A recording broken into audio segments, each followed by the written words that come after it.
हम जो लास्ट हमारा लेक्चर चल रहा था, हमारे सीपीसी स्टार्ट है, सीपीसी सीरीज़ चल रही है, उसके अंदर हमने लास्ट टाइम ऑर्डर 7 भी पढ़ लिया और ऑर्डर 6 भी पढ़ लिया। ये दो ऑर्डर्स हमने डिटेल में जो इम्पोर्टेंट थी वो भी पढ़ लिए। और इसके अलावा आज हमारा है ऑर्डर 1। ऑर्डर 1 हमने पढ़ना है जो कंप्लीट बहुत ही इम्पॉर्टेंट है। जैसे हमने 6 पढ़ा था, 6 के अंदर हमने वो डिपार्चर भी पढ़ा, वो प्रेसिडेंट कंडीशन प्रेसिडेंट भी पढ़ा, वो हमने स्ट्राइकिंग आउट ऑफ पार्टीज़ पढ़ा, अमेंडमेंट ऑफ प्लीडिंग्स पढ़ा, और अगर फेल हो जाए तो क्या बनता है वो हमने उसके 16-17 रूल सारे के सारे पढ़ लिए थे। आज हमारा ऑर्डर 1 है parties to the suit. Important है, इसके अंदर बहुत सारी चीज़ें, इसके अंदर हम एक पढ़ेंगे रिप्रेजेंटेटिव सूट, ठीक है। इसके अलावा हम इसके अंदर एक adding or striking out of parties, ठीक है। ये चीज़ें इसके अंदर जो ज़्यादा इम्पॉर्टेंट है सब कुछ इम्पॉर्टेंट, लेकिन और ट्रांसपोजिशन ऑफ पार्टीज भी इसी के तहत ही होती है। ट्रांसपोजिशन ऑफ पार्टीज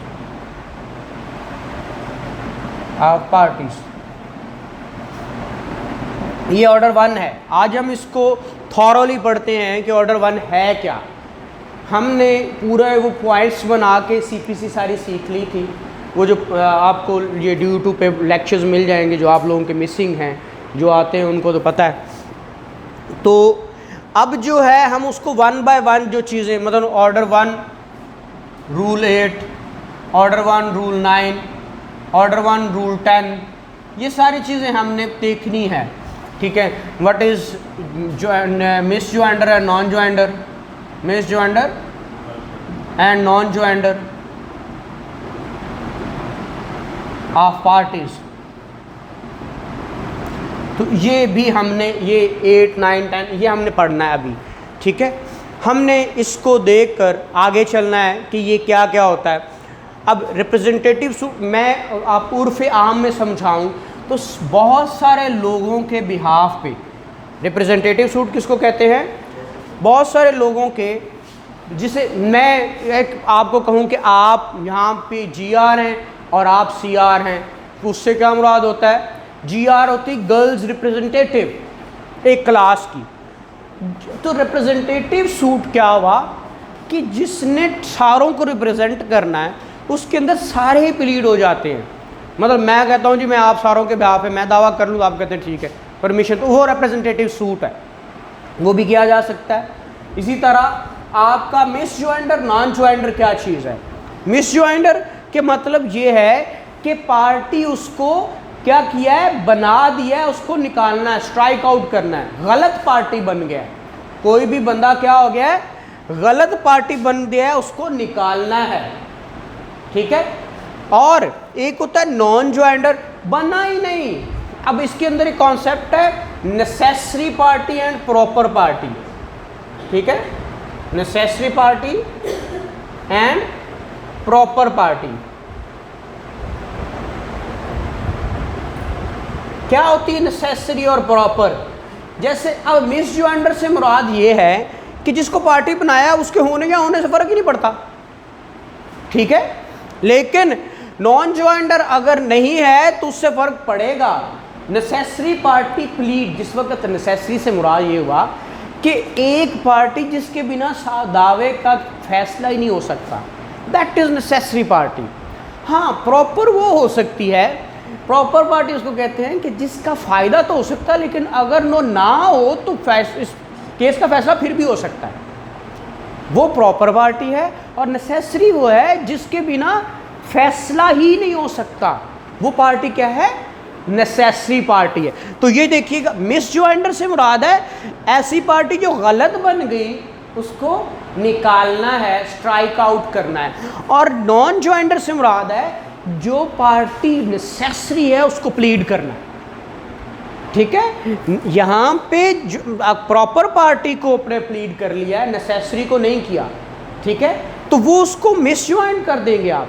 और एक नॉन ज्वाइंटर पार्टी बनी ही नहीं, नेसेसरी पार्टी को इंप्लीड करना क्या कहलाता है आपका? नॉन ज्वाइंटर। उसके अंदर पार्टी आप क्या करने लगे हो? इंप्लीड करने लगे हो। वो कैसे होगी? वो ये आ गया, इसी एप्लीकेशन के थ्रू आप स्ट्राइक आउट करते हो, निकालते हो 110। उर्फे आम में हम आप देखा होगा वकील आपस में बैठे गल कर रहे हो, तीजा विचों गल कर देना और कहता तो आदि 110 बंद रख, मीनिंग देयर बाय कि तू लुकमा में ऐड होने की कोशिश मत कर। ठीक है, तो वो एडिंग हो या स्ट्राइकिंग हो, निकालना भी, और एक होता है ट्रांसपोजिशन। ये क्या होता है? ये होता है प्लेंटिव, सपोज ये ए और वर्सेस डिफेंडेंट वर्स ये बी। हम कहते हैं पार्टी गलत बन गई, ए डिफेंडेंट होना चाहिए था और बी प्लेंटिव। तो इसको ट्रांसपोज करना, इसको क्या करना? ट्रांसपोज करना कि इसको प्लेंटिव बना दें और इसको डिफेंडेंट बना दें। हाँ, मतलब यहाँ पे ए बी सी डी आपने प्लेंटिव बना दिए, ये सारे क्या हैं? प्लेंटिव्स। ये सारे क्या हैं? प्लेंटिव्स। और ई एफ जी ये आपने क्या बना दिए? डिफेंडेंट्स। कोर्ट कहती है आपने सी को पार्टी, आपने प्लेंटिव कैसे बना दिया? इसको तो डिफेंडेंट होना चाहिए था। तो फिर एप्लीकेशन 110 के थ्रू उसको क्या किया जाता है? ट्रांसपोज किया जाता है कि सी को डी में आपने कन्वर्ट करना है, किसमें? डिफेंडेंट्स में। इसके अलावा सूट के अंदर कुछ भी अगर वो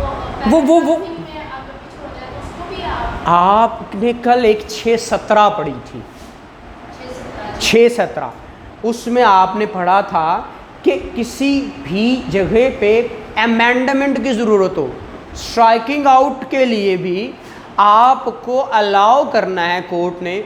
उसके अंदर उसने कहा जहाँ मटीरियल फैक्ट्स हों जिससे कोर्ट सेटिस्फाई हो कि इसके बिना फैसला नहीं हो सकता, उसको ऐड करने की इजाज़त देती है कोर्ट। बाज़ औक़ात आपने गलत उलाम में सुना होगा या सही सुना होगा, कहते हैं जी उसके अंदर सिर्फ जितना कोर्ट ने कहा उतना ही चेंज करना है। वो ठीक बात है, कोर्ट को पहले प्रपोज अमेंडमेंट देनी है। क्या देनी है? प्रपोज। कोर्ट उसको एप्लीकेशन के साथ लगाएंगे, जनाब ये चीज़ें चाहिए, ये अमेंड चाहिए। वो कहता अच्छा मैं देख लेता हूँ, अगर वो अलाउ करता है तो ठीक है, अदरवाइज वो डिसअलाउ भी कर सकता है। वो 6-17 थी। आज हम पढ़ रहे हैं 110। अब ये है पार्टीज़ के लिए, जस्ट पार्टीज़ के लिए। वहाँ पे तो आप कुछ भी चेंज कर सकते थे ना। मेरे पास ये नया फैक्ट आ गया जनाब, ठीक है, तो फैक्ट्स को, और हमने कहा था जब आपने ऑर्डर 6 पढ़ा था उसके अंदर, और क्या पढ़ा था, और 7 प्लेंट, उसके अंदर पढ़ा था कि इसके अंदर हम क्या लिखेंगे? सिर्फ और सिर्फ फैक्ट्स लिखेंगे।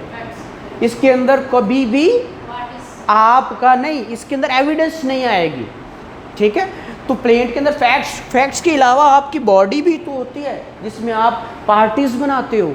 तो पार्टीज को चेंज करना है तो उसके लिए आपकी 110 है। ठीक है, तो होप्स हो कि ये चीज़ें समझ आएगी। ये छोटे छोटे आपके इस पे शॉर्ट नोट्स आ जाते होते हैं। Misjoinder of parties, non joinder of parties, necessary party, proper party, ये हम घूम जाते हैं, पता नहीं क्या है।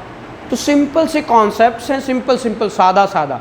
लगता है मिस से मुराद है कि मिस हो गया, वो बात ठीक है, लेकिन इसका मुराद है कि मिस कर दिया नहीं, मैं मिसिंगली आपने उसको ऐड कर दिया है, तो यहाँ पे इसको आपने इससे निकाल देना है। ये नेसेसरी पार्टी नहीं है। और जो नॉन ज्वाइंडर से मुराद है नेसेसरी पार्टी को इंप्लीड करना है। होप्सो समझ आया होगा। क्या समझ आया? जी आप बताएं क्या समझ आया? ये छोटे छोटे कॉन्सेप्ट्स हैं, लेकिन ये आपको बड़ा तंग करते हैं। जिस वक्त हम उधर हुआ करते थे तो असी भी कहते थे पता नहीं है की बुलाए। जी हाँ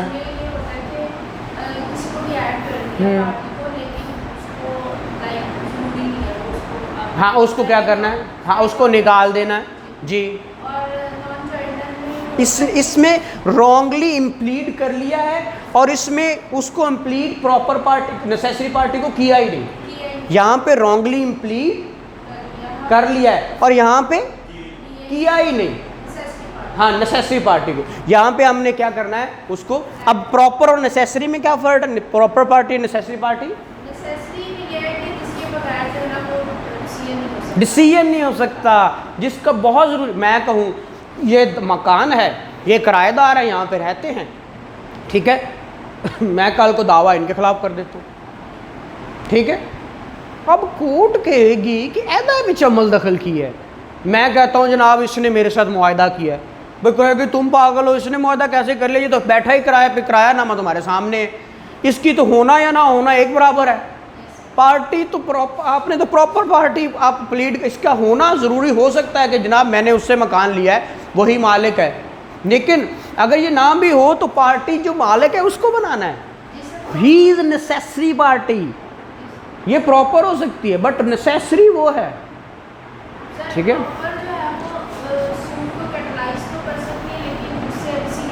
हाँ, डिसीजन में कोई फ़र्क नहीं पड़ता, ठीक है। और नेसेसरी का ही एक्चुअली बात सारा का सारी पाते हैं। तो ये आपका छोटे छोटे सी चीज़ें हैं आपको जो ज़रा तंग करने वाली हैं, तो उसको हमने ये ऑर्डर 1 को, अब हम उसको बेयर रीडिंग देखते हैं कि ये बेयर रीडिंग क्या कहती है इसके बारे में, ठीक है जी। ऑर्डर 1 निकालिएगा।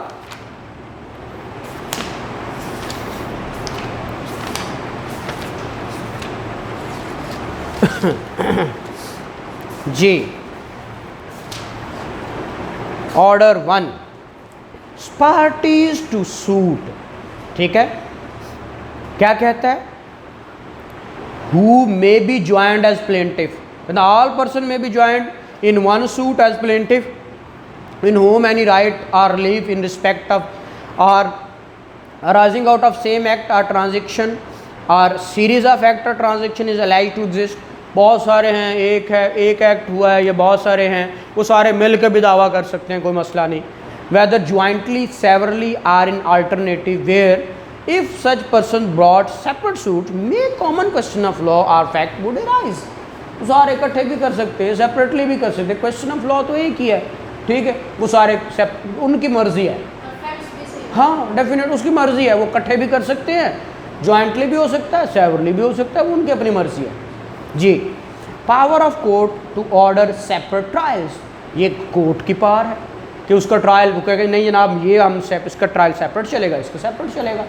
कहता है where it appears to the court that any joinder of plaintiffs may embarrass or delay the trial of the suit. अब वो कहें जी किसी माइनर को पार्टी बना लिया, ठीक है, या किसी इनसेन को या लुनेटिक को, अब वो मेजर होने तक वेट करते रहो उसका।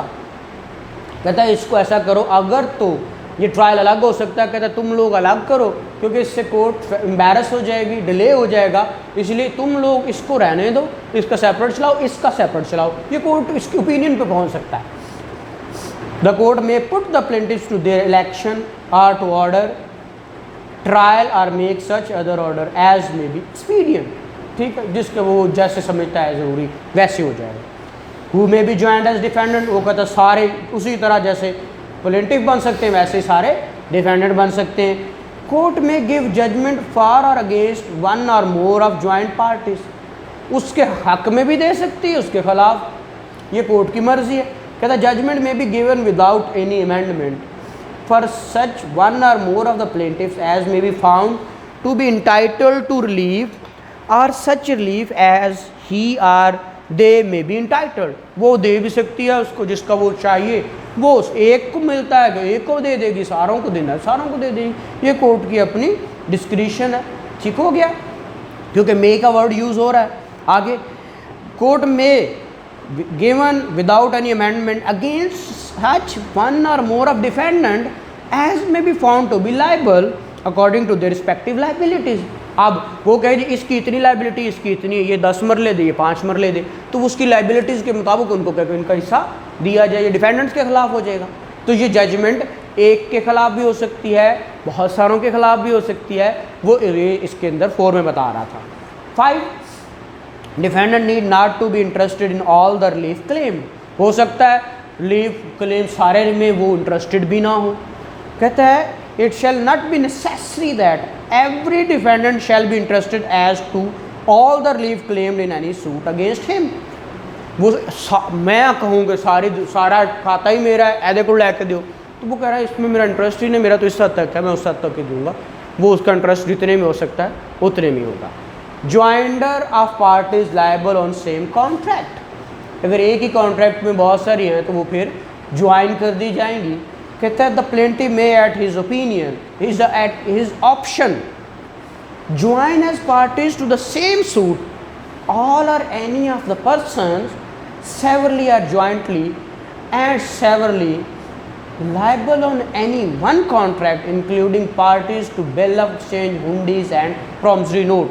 ठीक है, ऐसे 3 सूरतों में जो है बिल ऑफ एक्सचेंज, हुंडी या आपका नेगोशिएबल इंस्ट्रूमेंट एक्ट था एक 1887 का गालबन या 1881 का, 1887 है, ठीक है, उसके तहत ये इसको वो उसने कहा, उसको डिफ़ाइन भी किया हुआ वहाँ पे, इसको आप उसमें चेक भी है, तो वो आपके निगोशिएबल इंस्ट्रूमेंट। इसके अंदर कह रहा है कि जो एक ही सेट है उसमें ही सारे प्लेंटिफ्स हैं, ठीक है, सारे उससे एग्रीव्ड हैं, या एक ही, तो उसमें से सारे मिलके भी दावा कर सकते हैं, सारे इकट्ठे भी ज्वाइन हो सकते हैं, और अलग अलग उनकी मर्ज़ी है। लेकिन जब कॉज ऑफ एक्शन एक है तो वो एक ही कॉन्ट्रैक्ट है ना, एक ही कॉन्ट्रैक्ट में एक ही बिल ऑफ एक्सचेंज है, एक ही हुंडी है, या एक ही प्रॉमिसरी नोट दिया हुआ, इसको प्रो नोट भी कहते हैं, आपने देखा होगा, ये वो है।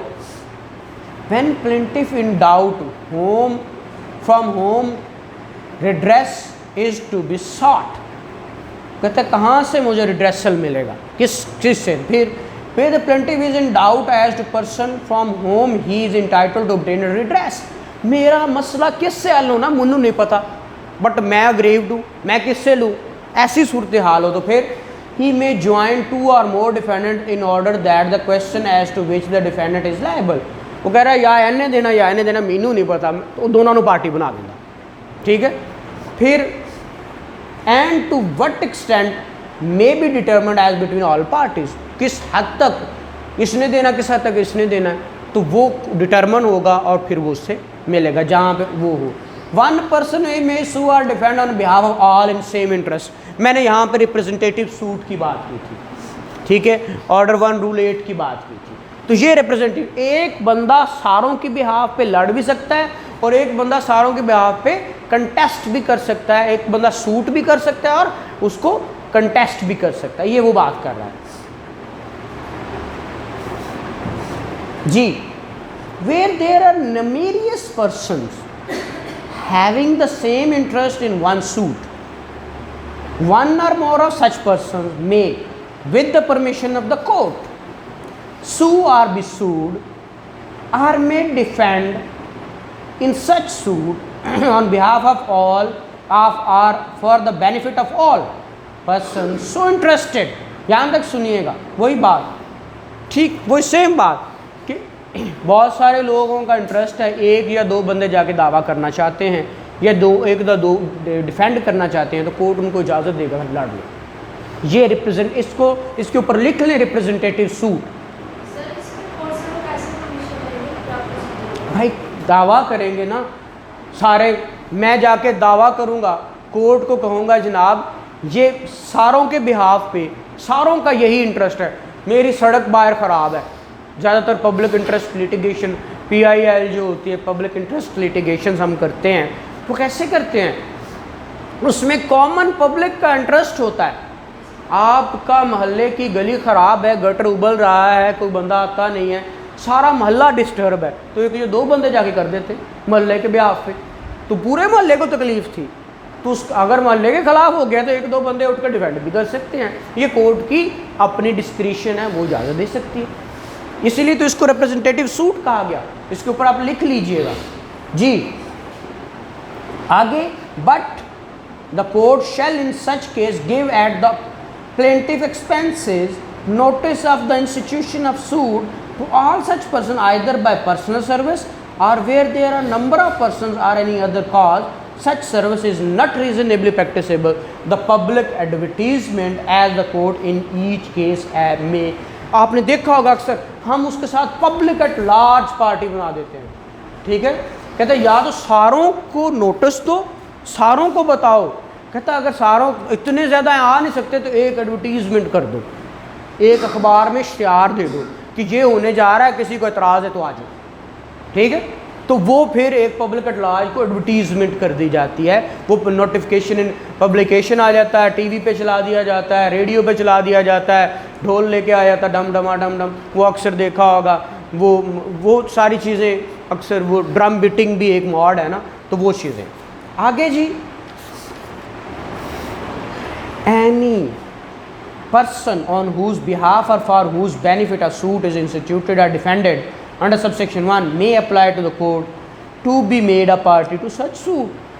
अब एक दो करते हो, मैं कहता मैं भी पार्टी बनना है भाई, तुसी दोनों लड़ रहे मैं भी लड़ना है, तो कहता आजा पार्टी बन जा, तो उसको पार्टी बनाया जा सकता है, ठीक है। ये सबसेक्शन 2 जो 8 का पढ़ा, 8 का सब रूल 2 पढ़ा है, मिला कि कोई ना। हाँ, लगता है कि आप यहाँ से गुम हो जाते हो कि कहीं बाहर गली मोहल्ले में वो वहाँ पे खड़ी हो के सूट सोच रही हो। अक्सर वो पढ़ाया जाए ना, हम अक्सर पढ़ते थे वो जो था ना ये आपकी ज़िंदगी, तो वो ज़िंदगी के बारे में, वो जब सूरज तुलू हुआ तो वो बड़ी खूबसूरत दोशीज़ा वहाँ से निकली और वो सारे पहाड़ों वाले उस सीन पे पहुँच जाते हैं हम, वो ऐसा माहौल बन जाता है, ठीक है। वो इससे लगता है कि मैं उत्थे ही फिरन दिया, ठीक है। वो जो लाइक वो उस मुझे ख्याल है कि पढ़ते पढ़ते वो आप उस स्टेट में पहुंच गए हो, है ना। अच्छा सर, ये जो दो दूसरा आपने पढ़ाया है, इसमें वो किस तरह से पार्टी करेगा, क्या करेगा, वो कोर्ट का पिटीशन देगा मुझे तो पार्टी जी, क्या लिखेगा, टाइटल क्या होगा, क्या प्रोसीजर होगा? वो नीचे 10 वाली यही कह रहा है कि मैंने भी पार्टी बनाओ, रिप्रेजेंटेटिव सूट आपने कर दिया, मैं भी बेस्ट में पार्टी बनना चाहता हूँ, डेफिनेटली मुझे पार्टी बनाया जाए। मिस ज्वाइंडर और नॉन ज्वाइंडर 9, ये मैंने वो लिखा, मिस ज्वाइंडर और non joinder. Order 1 rule 9, no suit shall be defeated by reason of misjoinder और non joinder of parties, and the court may in every suit deal with the matter in controversy so far as regard the rights and interests of parties actually before it, ठीक है। वो जो उसके सामने दावा है उसके अंदर जो पार्टीज एक्चुअल पार्टीज हैं उसके खिलाफ दावा डिग्री करो, कोर्ट इस मैटर को बड़ा ताकीदी गौर से देखेगा। ये सिर्फ इतना लिखा हुआ है जिस वजह से आज तक समझ नहीं आता, सिर्फ इतना लिखा हुआ है, ठीक है। एक misjoinder of cause of action भी होता है, non joinder of cause of action, वो हम आगे चल के ऑर्डर 2 में पढ़ेंगे, वो हमें समझ आ जाएगी। लेकिन यहाँ पे क्या कह रहा है, no suit shall be defeated by reason of misjoinder non joinder, मतलब उसको ये नहीं है कि वो दावा ही खत्म हो गया, ना मिस ज्वाइंडर या नॉन ज्वाइंडर था, ठीक है। Uh parties and the court may in every suit deal with the matter in controversy so far as regard the right interest of the parties actually before it, ठीक है। उसको देख कर उसको क्या करेगा, डिसाइड करेगा। ये मैंने एक्सप्लेन करना इसलिए मुनासिब समझा कि इसके अंदर इसको नहीं एक्सप्लेन किया गया। ये आपने कहाँ से लिया? जी ठीक है, आगे चलते हैं। ऑर्डर 1 रूल 10, ये नेसेसरी पार्ट है, प्रॉपर पार्ट है। Suit in name of wrong plaintiff. Order 1 rule 10 कहता है where a suit has been instituted in the name of wrong person, किसी गलत बंदे के खिलाफ क्या कर दिया, सूट कर दिया, as plaintiff or where it is doubtful whether he has been instituted in the name of right plaintiff, या तो किया ही गलत पे या उसको डाउट था कि मैं गलत पे कर रहा हूँ, whether it has been instituted in the name of the court may at any stage of the suit if satisfied that suit has been instituted through a bona fide mistake and that it is necessary for the determination of real matter in dispute, so to do order any other person to be substituted, added, क्या कहा उसने, word use किया, substituted, added as plaintiff upon such terms as the court thinks just, जैसे उसको इंसाफ लगता है वैसे क्या करेगा, उसको ऐड भी कर सकता है, सब्स्टिट्यूट भी कर सकता है। फिर court may strike out or add parties, the court may at any time of proceeding either upon or without application of either party and on such terms as may appear to the court to be just order that the name of any party improperly joined, whether as plaintiff or defendant, जिसको improperly join किया गया था, ये अब आपकी definition, be struck out, उसको क्या किया जाएगा, निकाल दिया जाएगा, and the name of person sought who ought to be have been joined, whether as plaintiff or defendant, or whose presence before the court may be necessary in order to enable the court effectually and completely to adjudicate upon and settle all the questions involved in the suit, be added. ठीक है, इसलिए कहता छुरी थोड़े सा लिया करो, छोड़ा जाना। हाँ ठीक है, जिसको लगता है ऐड करना है कोर्ट उसको ऐड करेगी एज ए नेसेसरी पार्टी, क्योंकि उसके बिना, उसको नॉन ज्वाइंडर था, उसके बिना क्या नहीं हो सकता, फैसला नहीं हो सकता। जिसको रखा है उसकी ज़रूरत है सच नहीं है, रख लिया उसने, हो सकता है इसको भी रख ले, लेकिन वो कहेगा नहीं इसको स्ट्राइक आउट कर दो, इसको ले आओ, तो वो इसके अंदर बता रहा है। No person shall be added as plaintiff suing without the next friend or as the next friend of plaintiff under and disability without his consent. ये लीगल डिसेबिलिटीज़ की बात हो रही है, वो आपका सेक्शन 6, 7 और 8 आपका लिमिटेशन एक्ट, ठीक है, सेक्शन 6, 7, 8 लिमिटेशन एक्ट के अंदर डिसेबिलिटी। मैंने कितनी बार एक वर्ड बोला कि आप जिस वक्त पढ़ रहा करें, जिस वक्त मैं पढ़ा रहा करूं या कोई भी आपका टीचर पढ़ा रहा हो, उस वक्त लिखने की तरफ बाद में ध्यान दें, पहले सुन लिया करें, ठीक है। हमारा ये जो वीडियो रिकॉर्ड करना है ये आप लोगों का फ़ायदा है, आपको यहाँ से कुछ चीज़ मिस हो जाएगी तो वो यहाँ से मिल जाएगी, लेकिन बाज़ औक़ात ऐसी चीज़ें आती हैं आपको फिज़िकली बैठे समझ आ जाए तो बेहतर है, बार बार यहाँ पे भी सुन सकते हैं, तो इसीलिए आप लिखने वाला काम घर भी कर सकते हैं। यहाँ पे कह रहा है कि अगर कोई बंदा डिसेबल है, डिसेबल तो बहुत लंगड़ा लूला नहीं है कि चल नहीं सकता या बोल नहीं सकता, वो भी डिसेबल है, बट वो लीगल डिसेबल नहीं है। लीगल डिसेबिलिटी से मुराद वो माइनर है, वो इडियट है या वो ल्यूनेटिक है, ठीक है, वो तीन ही तरह से उसने बताई हैं किसके अंदर, आपका सेक्शन 6, 7, 8 लिमिटेशन।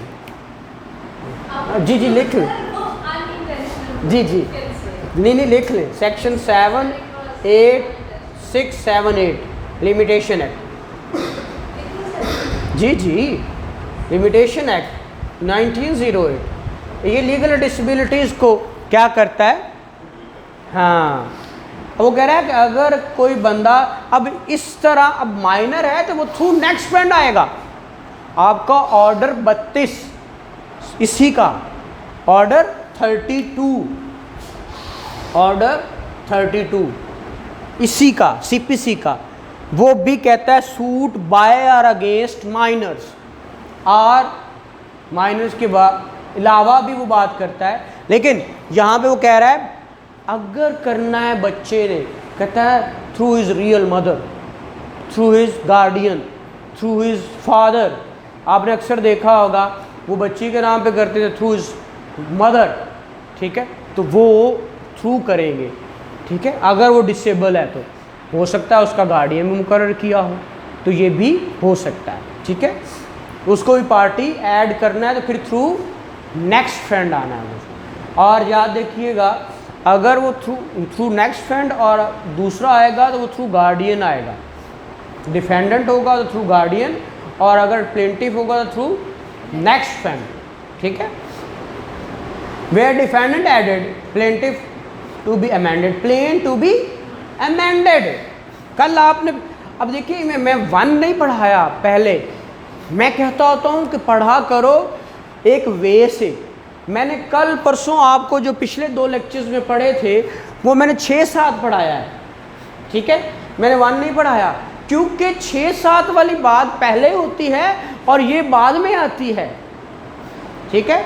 अगर अमेंडेड की आप में सूट अमेंडेड की बात करता तो आप कहते सर किथे लिखा है, इसलिए आपने पहले वो पढ़ लिया हुआ है। अब कह रहा है जिस वक्त पार्टी ऐड करनी तो सूट क्या होगा, अमेंडेड होगा, ठीक है। फिर otherwise direct and amended in such manner as may be necessary, and amended copies of summons and of plaint shall be served on the new defendant and if the court thinks fit on the original defendant.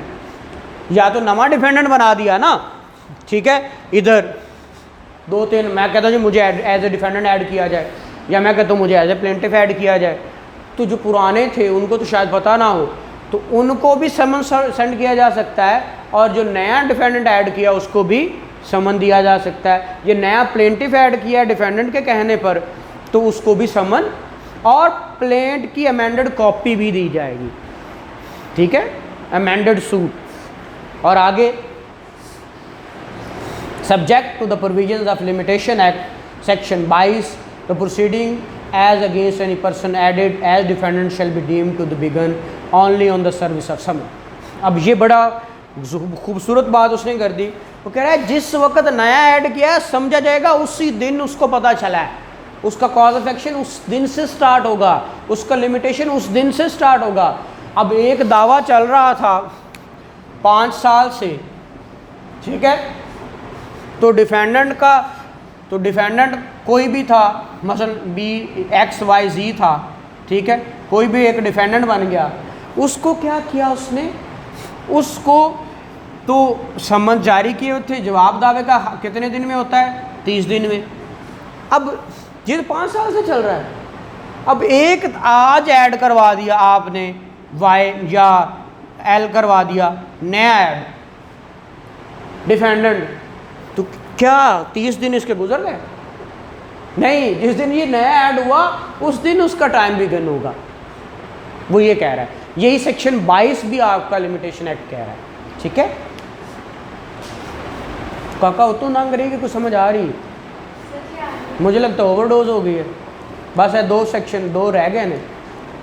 Conduct of suit, the court may give the conduct of suit to such person as it deem proper, ठीक है। Appearance of one of several plaintiff or defendant for others, कहता है where there are more plaintiff than one. Suit को conduct करना है ना, जैसे proper तरीका है उसी तरह उसको लेके चल पाना। appearance of one of several plaintiffs or defendants for others, where there are more plaintiffs than one, any one or more of them may be authorized by any other of them to appear। वो आप कहने हैं जी एदा क्या बना दो, power of attorney बना दो, उनके बिहाफ पे वो आ जाए, तो ये वो बात है, ठीक है। प्लीड और act for such other in any proceeding and in like manner where there are more defendants than one, any one or more them be authorized by any other of them to appear, plead or act on the proceeding। इसी तरह defendants भी हैं, मतलब ये ABC 3 4 5 बनाए हुए थे, ठीक है, तो क्या हुआ, उसने कहा जी बाकी 3 4 नहीं आ सकते, मैं आ जाया करूँगा, वो कहा कोर्ट के अच्छा पावर ऑफ अटर्नी ले आओ, वो उसको ऑथोराइज कर देगी, बस हमारे ब्याह पे यही आएगा, यही सब कुछ करेगा, तो वो जनरल पावर ऑफ अटर्नी भी हो सकता है, स्पेशल भी हो सकता है, वो उसकी मर्जी। The authority shall be in writing signed by party given it and shall be filed in court, वो मैंने पहले बता दिया। Objection as to non joinder or misjoinder, अगर किसी को ऑब्जेक्शन है, all objection on the ground of non joinder or misjoinder, a party shall be taken at the earliest possible opportunity and in all cases where issue are settled at or before such settlement unless the ground of objection has subsequently arisen and any such objection not so taken shall be deemed to have been waived। वो कह रहा है कि अगर आप कहते हो जनाब ये जो है नॉन ज्वाइंडर है या ये मिस ज्वाइंडर है, तो ये फिर आप आते ही कहें, भाई आप आते ही कहें कि मैंने पार्टी क्यों बनाया, मेरा तो उसके साथ ताल्लुक ही नहीं है, तो मैं तो मिस ज्वाइंडर हूँ, या आते ही कहे जनाब मैं तो नॉन ज्वाइंडर, इसके अंदर तो मैं जो है कोई आ गया उसने कहा इसका दावा का तो फैसला ही नहीं हो सकता कि उसके अंदर तो ज्वाइंट जिसको करना चाहिए था वो मिस ज्वाइंडर है, जो नेसेसरी पार्टी है। कह रहा है जब भी इसका ऑब्जेक्शन किसी ने लेना है तो अर्लीस्ट पॉसिबल अपॉर्चुनिटी मिलो, अगर तो इशू सेटल होने से पहले या बाद में, लेकिन इसके अंदर अगर वो इशू ही रेज हो रहा है उसके बाद, तो फिर किसी भी स्टेज पे कोर्ट अलाउ कर सकती है, ठीक है। और पहली बात होती है जिस वक्त जिस चीज़ से ऑब्जेक्शन है वो अर्लीस्ट पॉसिबल अपॉर्चुनिटी में लिया जाता है। आपको कोई नहीं पसंद तो फ़ौरन कह दो भाई नहीं पसंद, ये नहीं सही। कोर्ट पूछेगी रीज़न बताओ, तो आपने रीज़न रिकॉर्ड करवा देनी, आपने उसका प्रूफ दे देना है। तो कह रहा है जब भी आपने इस पे ऑब्जेक्शन करना है तो आपने अर्लीस्ट पॉसिबल अपॉर्चुनिटी में करना है, ठीक है। Thank you very much. इंशाल्लाह इससे आगे हम कल पढ़ेंगे। शुक्रिया।